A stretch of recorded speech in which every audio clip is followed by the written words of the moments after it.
Nosotros vamos a tratar una ley, ya bien lo dijo el secretario legislativo, presidente, que es un dictamen de la Comisión de Salud en el expediente 53.556 del año 20, un proyecto presentado por usted y acompañado por los miembros de la Comisión de Salud, en el cual se establece, es una ley que establece crear el programa El Sueño es Salud. Y la verdad le pido permiso un ratito para hablar un poco de lo que es el sueño. No el sueño onírico, no el sueño de Martin Luther King que decía que tenía un sueño, o aquel que decía que a los grandes sueños los sueñan los locos altruistas, o usted que dice que si lo podés soñar lo podés hacer. Vamos a hablar de otro sueño. Vamos a hablar de un sueño que tiene que ver con una actitud, o una actividad, mejor dicho, fisiológica del cuerpo humano. Miren, el sueño es un periodo fisiológico de reposo por el cual el cuerpo y la mente descansan. Hay muchas definiciones, pero esta es sencilla y podemos entender. Y el sueño está producido por algunas estructuras del sistema nervioso. Nosotros tenemos el cerebro, el encéfalo, tenemos el tronco cerebral y la médula espinal, los tres grandes elementos de nuestra anatomía nerviosa. Y en el tronco hay una serie de entramado neurológico, unos cablecitos que son los axones de las neuronas, que se encarga de mantener nuestro estado de conciencia. O sea que el sueño es un estado de inconsciencia, que a diferencia del coma, salvo inducido, es reversible, y por lo tanto es una actividad que, lejos de ser una actividad pasiva, es una actividad activa, donde el cerebro está trabajando bastante a pesar que otras partes del cuerpo no trabajan. Por ejemplo, en el sueño los músculos se relajan y casi que hacen una parálisis, la mayoría de los músculos, o sea, de la motilidad activa. Los elementos sensoriales, fundamentalmente lo que tiene que ver con el oído y la luz, también se relajan. Por eso, algunos que cuando viajan o cuando suben a un avión de larga distancia, se le pone las anteojeras para dormir o se le da que se tapen los oídos, porque es ahí donde entra la actividad que va a interrumpir el sueño.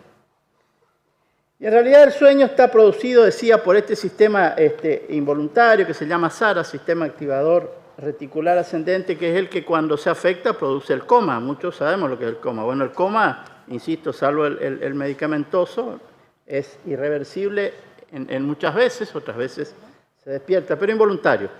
Mire, el sueño es una actividad que nosotros podemos decidir cuándo acostarnos o podemos decidir cuándo despertarnos, pero no podemos decidir cuándo dormirnos. Y es ahí donde esta ley va a tener un papel importante, preponderante. La verdad que hay muchas cuestiones respecto al sueño, ¿no? Uno se pregunta, ¿por qué se duerme? ¿Por qué duermen los humanos? ¿Y por qué duermen los animales que quedan desprotegidos en una actividad de riesgo? Pero duermen. Los individuos humanos y no humanos tienen una cosa que se llama ritmo circadiano, que tiene que ver ontológicamente con el ser humano primitivo que se manejaba por la luz y la oscuridad. Todavía, nosotros vemos en nuestro interior misionero, la gente se acuesta, la gente en la colonia, se acuesta cuando oscurece y se levanta cuando está por el lucero y está por salir el sol. Y también los jóvenes tienen una actitud de estar bastante despiertos, los niños. Los niños duermen más, obviamente un bebé duerme casi todo el día y después va acomodando ese ritmo circadiano que, insisto, tiene que ver con la luz y la oscuridad, pero también tiene que ver con elementos hormonales que tenemos, neurotransmisores, o con algunas otras sustancias del cuerpo que permiten que haya una regulación. Y yo decía esto, los chicos duermen mucho, a medida que van creciendo disminuyen, llegan a una etapa de la niñez donde están bastante despiertos, y si no, acuérdense eso de que nos querían hacer dormir la siesta, y en realidad no dormíamos cuando éramos niños. Y no dormíamos porque aparte no hay un medicamento para eso, no hay. Salvo en Misiones, que existe un medicamento que se llama Yacit Yateré, que nos decían las viejas para que nosotros dormamos la siesta. Pero no se puede contra eso, no se puede decidir. Pero después vienen los adolescentes con la melatonina, ¿no es cierto, doctor? ¿Dónde anda por ahí? Mi colega pediatra. Que también tiene, que los adolescentes duermen y uno se enoja. ¿Y por qué dormir? Y duerme porque tiene melatonina. La melatonina es una hormona natural que se produce en una parte del cerebro allá profundo y que induce al sueño. Y por eso los adolescentes duermen bastante. Eso va disminuyendo y a medida que vamos creciendo, las personas que son más grandes que nosotros duermen menos, pero nosotros también empezamos a dormir un poquito menos. En realidad una persona necesita entre 7, 8, 9 horas de sueño. Hay estudios, hay gente que duerme más, hay gente que duerme menos, porque esto del ritmo circadiano tiene que ver con los estímulos que tenemos. Si uno pusiera a una persona en una cueva, en un lugar donde no tenga ningún tipo de estímulo externo, y tal vez tendría un ritmo circadiano de 25 horas, 29 horas. Nosotros tenemos de 24 un poquitito más. Y en esto nosotros necesitamos esto para descansar. Necesitamos que el cerebro descanse, se relaje y que se prepare para la actividad de la memoria, la actividad intelectual y la actividad de la motilidad del día siguiente. O como decía el general Perón, si querés tener 2 mañanas, tenés que dormir una buena siesta. Y a veces necesitamos una siesta también para repararnos en esto que... Y además el sueño, ¿saben lo que hace? Permite que se limpie el cerebro, para que se entienda. Si hay un sistema circulatorio dentro del cerebro, donde se liberan algunas sustancias que son amiloides, tiene que ver con el Alzheimer, y se cree que el sistema circulatorio del cerebro, cuando el cerebro duerme, las neuronas se contraen un poquito y liberan, y hay mayor circulación, y esa linfa que hay ahí limpiaría sustancias tóxicas, entre ellas estas que podría predisponer al Alzheimer. El sueño es una necesidad absoluta. Necesitamos horas de sueño. Y el sueño en los seres humanos, parece ser que en algunos animales también, dicen que la ballena y los delfines no duermen, porque tienen que respirar, salir, pero su cerebro duerme de a poco. En cambio, nuestro cerebro duerme totalmente, o duerme la parte muscular y duerme la parte sensorial, pero el cerebro sigue trabajando, por eso es una actividad, es activa el sueño.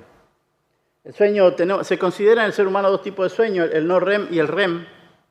El sueño REM o MOR es aquel en el cual la persona tiene movimientos oculares. Y cuento esto porque dice que ahí es donde uno sueña lindo, en Technicolor, en el REM, que es el 25% de nuestro sueño, que tiene varios periodos, nuestro sueño, 3 o 4 a la noche. Y ahí soñamos en Technicolor. Pero, ¿se dice Technicolor todavía, Luca? ¿O yo estoy atrasado? Pero hay otro sueño, el sueño de la etapa, el sueño no MOR, donde es el sueño abstracto, el onirismo, lo que a nosotros nos hace soñar cosas que no entendemos por qué soñamos. Y ahí vienen, en esa etapa en el sueño REM tenemos la somnolencia, después tenemos un sueño ligero y después tenemos un sueño lento, que es ahí donde realmente descansamos. ¿No, doctor? ¿O me equivoco? Es ahí donde descansamos realmente. Y después el REM nos empieza a despertar, después hacemos otra vez el periodo y ahí le vamos llevando hasta que nuestro sistema nervioso, nuestro cuerpo se relaja, nuestros músculos vuelven a tomar actividad, empezamos a escuchar los sonidos de los pajaritos. ¿Se acuerda, Presidenta, aquel discurso que se dijo en esa legislatura, que los pajaritos cantan para que salga el sol? Y nosotros después seguimos cantando a pesar de que querían que el sol no salga. Y entonces, decía yo que empieza a recuperarse todos los mecanismos fisiológicos y el sueño es necesario para muchas cosas, entre ellos para generar hormonas de crecimiento. ¿Se acuerdan de las abuelas? Si no dormís, no vas a crecer. Y tenía razón la abuela, no estudiaba fisiología, pero la hormona, la somatotrofina, que es la hormona de crecimiento, se produce durante el sueño, los cortisoles. La melatonina es una reguladora, como decía. Pero no voy a seguir hablando porque la verdad que es un tema interesante, apasionante. Y yo todavía tengo sueño porque el doctor Cecino me dijo que estudie este tema y tuve que estudiar de noche y todavía tengo sueño. No dormí la siesta, presidente, para estar de acuerdo a las circunstancias. Pero decía que hay una falta de lógica en algunos sueños. Y la verdad que lo que pretende esta ley es que la sociedad tome conciencia de lo importante que es dormir, de lo importante que es descansar, relajarse, preparar la cabeza y las neuronas para el otro día, para estas actividades extraordinarias que tenemos los seres humanos, que es el aprendizaje, la memoria, lo cognitivo.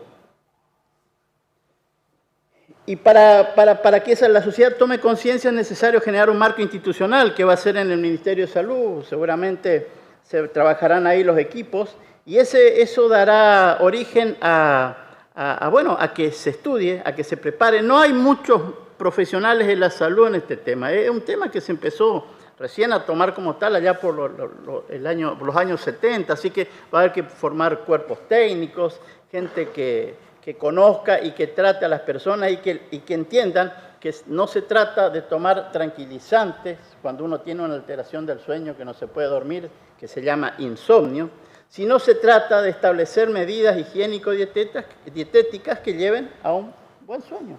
Por ejemplo, hay gente que tiene rito para el sueño, otros toman agua fría, otros toman leche, otros, leen un libro antes de dormir. La verdad que lo que estaría bueno es no tomar tanto mate tan tarde, no tomar tanto café tan tarde y ni Coca-Cola y todas esas cosas que tienen santinas y son estimulantes y no nos dejan dormir. Dicen que la actividad física no hay que hacerla antes de dormir, sin embargo para otros sirve para dormir. Pero lo importante de esto es que esta ley va a permitir que se trabajen estas cosas, que se traten las alteraciones del sueño, que son lo que nosotros conocemos como la disipnea, o las parasomnias, parasomnia, por ejemplo, el sonambulismo, el bruxismo, las disipnias, el insomnio allá arriba, pero hay otros que producen hipersomnia, o sea que la gente duerme más, como las narcolepsias. Bueno, todo esto, esta ley trata de que se encarrile en un esquema institucional y que permita que la gente que tenga problemas pueda solucionar y que entiendan que dormir trae salud. Así que esta ley es una ley que tiene 2 capítulos, se llama Programa del Sueño de Salud, tiene 6 artículos, en los cuales en su artículo 2 está el espíritu de la ley, el espíritu del legislador, donde dice que el programa tiene como objetivos conocer las consecuencias que conllevan a los problemas del sueño, promocionar la importancia de un sueño higiénico-dietético, instruir sobre la relevancia del sueño en la infancia, hablamos algo de esto, importante para el crecimiento de los niños, que los niños descansen. Informar sobre el tiempo de duración necesario, para cuando uno es más grande, 7, 8 horas, decíamos, los chicos duermen la mitad de su tiempo, los recién nacidos, o casi todo el día. Advertir sobre los trastornos de sueño y lo que eso puede traer, porque uno puede a lo mejor pasar un día sin dormir, un día y medio, cuando hacíamos guardia a veces en el hospital, que entrábamos el sábado a la noche y salíamos el lunes a la mañana, pero descansábamos, andábamos medio, pero descansábamos y nos reponíamos. En cambio, si uno estuviera 3 días sin dormir, puede morirse, puede tener convulsiones, pueden pasar. Así que, y uno puede dormir poquito, y eso lleva a una cosa que se llama fatiga crónica, que asociada al estrés trae una serie de trastornos a las personas. También es importantísimo el inciso 9, el 8 y el 9, que dice comunicar sobre la función reparadora del sueño. Y en el 9, incentivar a los profesionales de salud a que establezcan dentro de los controles médicos la anamnesia, la pregunta sobre el sueño. ¿Cómo duerme? Nosotros los médicos no le preguntamos a la gente cómo duerme. Y capaz que le preguntaba dormir en la cama, dormir en el piso. No, ¿cómo dormís? ¿Te despertás? ¿Pateás de noche? ¿Qué sé yo? Bueno, eso es importante que se estudie. Bueno, la autoridad de aplicación va a ser el ministerio y va a ser la que va a llevar adelante campaña de difusión, distribución de folletería. El tercer viernes de marzo es el Día Mundial del Sueño y que se festeja, o por lo menos se pone en blanco, sobre negro, esta actividad para que toda la sociedad lo sepa. Así que, presidente, esta es una buena ley, como digo siempre, es una ley de salud, es una ley que tiene mucho que ver con la prevención de los trastornos que lleva el sueño, que a veces las neurosis, Freud decía que los sueños son los deseos reprimidos y muchas veces el no descansar hace que la parte negativa nuestra, nuestro ello, se libere y soñemos cosas. Pero esta es una buena ley, yo le pido a mis pares que acompañen, es una ley que está muy acorde a los tiempos que estamos viviendo. Y como dice el maestro Sabina, hay que tratar de dormir sin tener que conversar con la almohada, ¿no es cierto, diputada? Así